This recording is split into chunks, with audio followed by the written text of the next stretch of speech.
Welcome to Vijaypath all exam preparation. So हम continue करने वाले हैं इंडियन पॉलिटी के प्रीवियस ईयर क्वेश्चंस की सीरीज़ को। So let's get started. So here we have our first question. In the Indian Constitution, the idea of residual powers has been borrowed from dash constitution. So हमें पहले पता होना चाहिए कि residual powers होती क्या हैं, ठीक है, बट हम वो जानते हैं, पर पहले हम देखेंगे इसका आंसर क्या है। सो answer will B Canadian constitution, ठीक है। हमने कहाँ से लिया है? कैनेडियन कॉन्स्टिट्यूशन से जो है हमने रेजिड्यूल पावर्स को बोरो करा है, ठीक है। तो रेजिड्यूल पावर्स होती क्या हैं? जैसे हमें पता है हमारे पास तीन तरह की लिस्ट हैं। एक है हमारे पास यूनियन लिस्ट, दूसरी है स्टेट लिस्ट और तीसरी होती है हमारे पास कॉन्करेंट लिस्ट, ठीक है। तो जो यूनियन लिस्ट है उससे रिलेटेड कौन जो है उसमें जितने भी सब्जेक्ट दे रखे हैं उससे रिलेटेड कौन लॉ बनाता है? सेंटर, ठीक है। और स्टेट लिस्ट है उससे रिलेटेड जो लॉ बनेंगे वो कौन बनाएगा? स्टेट बनाएगी। पर जब कॉन्करेंट लिस्ट में जो उसमें लिस्ट जो मेंशन कर रखी है, अगर उससे रिलेटेड कोई भी लॉ बनाया जाएगा तो सबसे ज़्यादा जो जिसका हम कहेंगे ना कि किसकी पावर रहेगी सेंटर और स्टेट में से, क्योंकि दोनों को अलाउड है कि वो कॉन्करेंट जो लिस्ट है हमारी उसमें जो हमारे पास टॉपिक्स दे रखे हैं, ठीक है, उससे रिलेटेड वो क्या कर सकते हैं? लॉ बना सकते हैं। पर जब बात आएगी कि कौन जो है ऊपर रहेगा स्टेट लिस्ट कॉन्करेंट लिस्ट में कौन ऊपर रहेगा, यूनियन या फिर स्टेट? सो यूनियन जो है वो क्या रहेगा? टॉप पे रहेगा और वो जो है इससे रिलेटेड क्या कर सकता है? कानून बना सकता है। जो भी इसमें टॉपिक्स दे रखे हैं, जो भी लिस्ट मेंशन कर रखी है कॉन्करेंट लिस्ट में, ठीक है, जो भी इसमें चीज़ें मेंशन कर रखी हैं, ठीक है। सो ये होती है रेजिड्यू पावर। किसकी? पार्लियामेंट के पास ये पावर है। किससे रिलेटेड? कॉन्करेंट जो हमारी लिस्ट है उससे रिलेटेड लॉ बनाने की, ठीक है।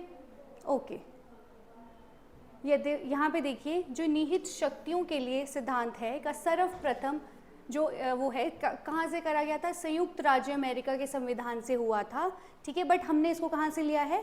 कैनेडियन कॉन्स्टिट्यूशन से, ठीक है। Okay, next, the first past the post system of election within the Indian Constitution are borrowed from dash constitution। मतलब भारत के संविधान में सर्वाधिक मत के आधार पर चुनाव में जीत का फैसला डैश संविधान से लिया गया है। मतलब जब हम ये बात कर रहे हैं ना फर्स्ट पास्ट द पोस्ट, मतलब सिंपल क्या है कि जो है जिसको सबसे ज़्यादा वोट मिलेंगे उसको क्या होगा? वही जीतेगा चुनाव में, ठीक है। सो ये जो है चीज़ है हमने कहाँ से ली है, कहाँ से बोरो करी है हमने, ठीक है। सो answer will B British constitution से जो है हमने इसको बोरो करा है, ठीक है। ओके, तो यहाँ पे लिखा हुआ भी है सर्वाधिक मत के आधार पर चुनाव में जीत का फैसला ब्रिटिश संविधान से लिया गया है। Okay, next question we have the features of parliamentary privileges of the Indian Constitution was borrowed from, ठीक है। तो संसदीय जो विशेषाधिकार हैं उनकी जो विशेषताएं हैं वो हमने कहाँ से ली हैं, ठीक है। सो ऑप्शंस है हमारे पास Canada, Australia, Britain and Ireland. So answer will be Britain, ठीक है। हमने कहाँ से लिया है इसको? ब्रिटेन से लिया है। पार्लियामेंट के पास जितनी भी प्रिविलेजेस हैं वो किस चीज़ के ऊपर लॉ बना सकता है एंड मैनी मोर थिंग्स, तो वो हमने कहाँ से ली हैं? ब्रिटेन से, ठीक है। ऐसे अधिकार हैं जो प्रत्येक सदन को सामूहिक और सदन के सभी सदस्यों को व्यक्तिगत रूप से प्राप्त होते हैं, ठीक है। कि मतलब जितने भी वहाँ पे सदस्य हैं, ठीक है, हर एक सदन के सभी सदस्यों को व्यक्तिगत रूप से मतलब इंडिविजुअली जो है उनको दिए जा रहे हैं या तो फिर सदन को सामूहिक रूप में, ठीक है। सो ये सारे जो विशेषाधिकार हैं संसदीय हमने कहाँ से लिए हैं? ब्रिटिश उससे, ठीक है, यहाँ से ब्रिटेन से। इस तरह संसदीय विशेषाधिकार संसद के अनिवार्य अंग के रूप में होते हैं और इसका जो है मूल भाव संसद की गरिमा स्वतंत्रता को क्या करना है? उसकी क्या करना है? सुरक्षा करना है, उसको बनाए रखना है, ठीक है। Okay, next, the institution of the speaker and his role of the Indian constitution are borrowed from dash constitution. जो भी हमारे स्पीकर हैं, ठीक है, स्पीकर और उनके जो जितने भी रोल हैं वो क्या रोल प्ले करेंगे, किस किस चीज़ से रिलेटेड जो है उनका अपने अधिकार हैं, तो वो हमने कहाँ से जो है बोरो करा है। क्या हो सकता है? ब्रिटिश, फ्रेंच, आयरिश और Canadian. So answer will B British, again British. तो हमने ब्रिटिश से कितनी सारी चीज़ें ले ली हैं। एक तो हमने देख लिया स्पीकर और उसके जितने भी रोल हैं, ठीक है, एक हमें ये याद रहेगा। और इससे पीछे हमने क्या पढ़ा है? पार्लियामेंट्री प्रिविलेजेस अगर आपसे पूछा जाए तो कहाँ से लिया गया है? ब्रिटिश कॉन्स्टिट्यूशन से, ठीक है। सो अभी हमने दो चीज़ें यहीं पे देख ली, ओके। सो भारतीय संविधान के जो आर्टिकल क्या है 93 है के तहत लोकसभा का अध्यक्ष व उपाध्यक्ष, ठीक है, इसका क्या मतलब है? जो लोकसभा है उसके स्पीकर है ना, और जो डेप्यूटी स्पीकर होंगे, तथा अनुच्छेद 89 के तहत राज्यसभा के सभापति और उपसभापति, मतलब चेयरमैन एंड चेयरमैन, ठीक है, ओके, जो होंगे उसका प्रावधान दिया गया है। तो हमें ये आर्टिकल्स भी याद रखने हैं कि आर्टिकल 93 किससे रिलेटेड है और आर्टिकल 89 किससे रिलेटेड है, ठीक है, okay. Next, a quasi-federal form of government of the Indian Constitution are borrowed from the dash Constitution, ठीक है। तो क्या हो सकता है इसका? Irish, United states of America, British और कैनेडियन। सो ये जो क्वासी फेडरल फॉर्म है गवर्नमेंट की, ठीक है, ये हमने कहाँ से लिया है? कौन सी कंट्री से इसको बोरो करा है? सो अगेन कैनेडियन कॉन्स्टिट्यूशन से, ठीक है। सो कैनेडियन कॉन्स्टिट्यूशन से भी हमने दो चीज़ें देख ली। एक तो हमने देख लिया कि हमने क्या क्वासी फेडरल, एंड एक और हमने क्या करा था सबसे स्टार्टिंग में, ठीक है, क्या था वो? यस, रेजिड्यूल पावर्स, ठीक है। रेजिड्यूल पावर्स जो है हमने कहाँ से ली हैं? कैनेडियन से ले रखी हैं, ओके। और पार्लियामेंट्री प्रिविलेजेस हम देख चुके हैं कि हमने कहाँ कहाँ से ब्रिटिश से लिया था, ठीक है, okay.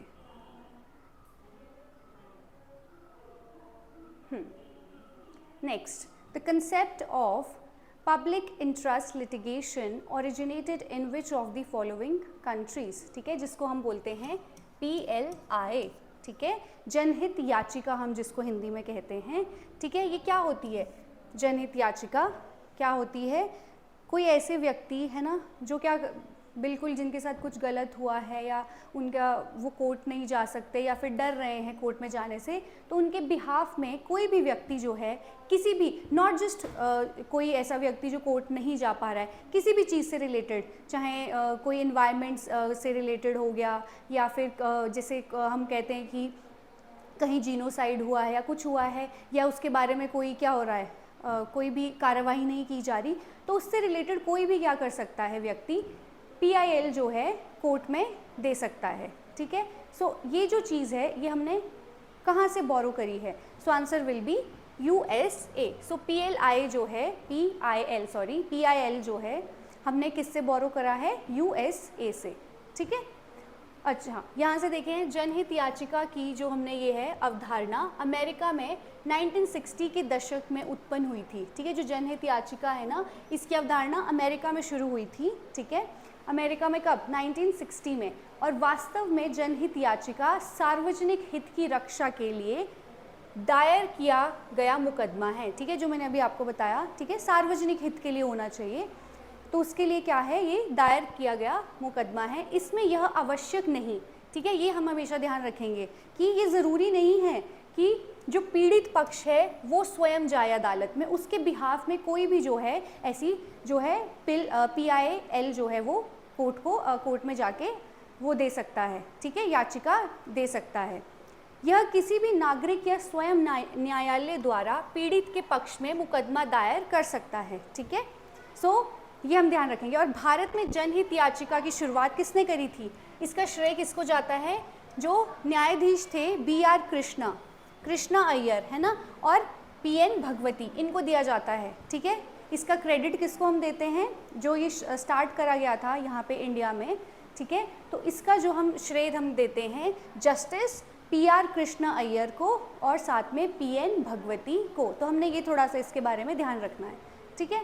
Okay, next question we have, In which of the following countries the system of judicial review was originated? हम judicial review के बारे में तो पहले भी पढ़ चुके हैं पुराने previous questions में, so I guess इसका आंसर सभी को पता है, so answer will be USA, ठीक है। ओके, तो संयुक्त राज्य अमेरिका में न्यायिक समीक्षा प्रणाली का उद्भव हुआ था, मतलब कहाँ से ये स्टार्ट हुई थी, इससे, ठीक है। और वर्ष कितने में, 1803 में मारबारी बमान मेडिसिन वाद में क्या हुआ था, न्यायमूर्ति जॉन मार्शल ने न्यायिक समीक्षा की अवधारणा प्रतिपादित की, ठीक है। मतलब क्या है, ये केस था 1803 में, केस होता है किसका, मारबारी वर्सेस मेडिसिन, ठीक है। हाँ, तो इसमें जो है, जो जस्टिस थे जॉन मार्शल, उन्होंने जुडिशियल रिव्यू के बारे में जो थी अपनी क्या दी थी, अवधारणा प्रतिपादित की थी, ठीक है। और भारतीय उच्चतम न्यायालय में भी न्यायिक समीक्षा की शक्ति निहित है। तो मतलब जो हमारा इंडियन कॉन्स्टिट्यूशन के जो अकॉर्डिंग क्या है, सुप्रीम कोर्ट के पास क्या है, जुडिशियल रिव्यू की पावर है। मतलब अगर उनके पास क्या, अगर कोई भी उनको लग रहा है कि ऐसा लॉ है जो क्या है, सही नहीं है, अनकॉन्स्टिट्यूशनल है, ठीक है, जो कि बेसिक स्ट्रक्चर को भी खराब कर रहा है, सो उसके लिए क्या है, जुडिशियल रिव्यू की पावर किसे दी गई है, सुप्रीम कोर्ट को, ताकि वो क्या कर सकें, दोबारा से उसको क्या है, रिव्यू कर सके किसी भी लॉ को, ठीक है। तो हमें ये समझना होगा यहाँ पे कि जुडिशियल रिव्यू क्या था, ठीक है। Okay, next, the concept of constitution first originated in which of the following country, ठीक है। तो संविधान का जो संकल्पना है, मतलब पहली बार कहाँ से इसका वो हुआ, ठीक है, उद्भव कहाँ से होता है, so Italy, China, Britain and France. So answer will be कहाँ से, ब्रिटेन, ठीक है, ब्रिटिश कॉन्स्टिट्यूशन से हमने वो करा है, ठीक है। संविधान किसी देश की राजनीतिक व्यवस्था का ढांचा निर्धारित करता है, ये हमें पता है, ठीक है। तो सिंपली जो है इसके अंतर्गत वहाँ की जनता शासित होती है, ठीक है। ओके, सो सर्वप्रथम कब करा गया था, 1215 ईस्वी में ब्रिटेन में इसका वो करा गया था, ठीक है, ओरिजिनेट इसको करा गया था, ठीक है। Okay, next, from which of the followings are the fundamental duties adopted. तो अब किसकी बात हो रही है, मेनली आज हमारे क्वेश्चन किससे रिलेटेड है कि हमने कौन सी चीज़ जो है कौन से कॉन्स्टिट्यूशन से बोरो करी है, ठीक है। सो ऑप्शंस हैं French constitution, Indian constitution, Spanish constitution, USSR constitution.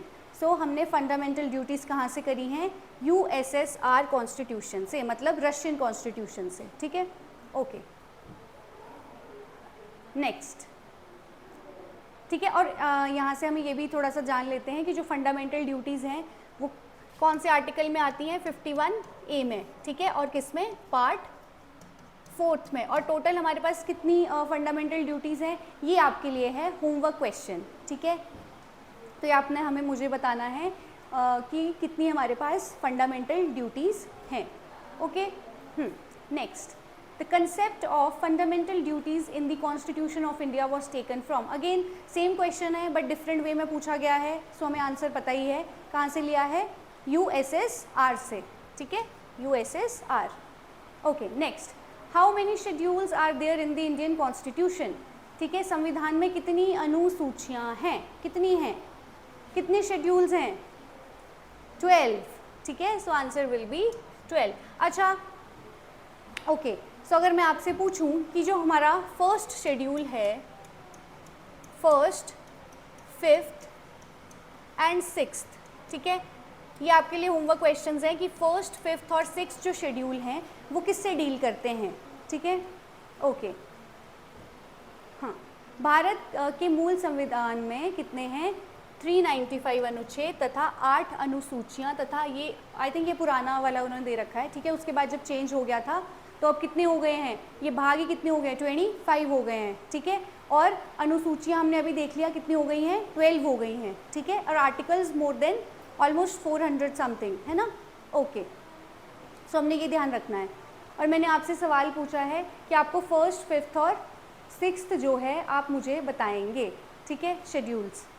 Okay, next the 6 okay, हमारे पास क्वेश्चन ही आ गया है कि 6 शेड्यूल जो है इंडियन कॉन्स्टिट्यूशन का does not exercise its control to the tribal area of which of the following. तो हमें यहाँ से क्लियर हो रहा है कि जो 6th शेड्यूल है इंडियन कॉन्स्टिट्यूशन का वो किससे डील करता है, exercise its control to the tribal areas. ठीक है, तो ट्राइबल एरियाज़ हैं इनमें से, है ना, इनमें से एक है जिस पे वो डील नहीं करता। ठीक है, उस पर उसका कंट्रोल नहीं है।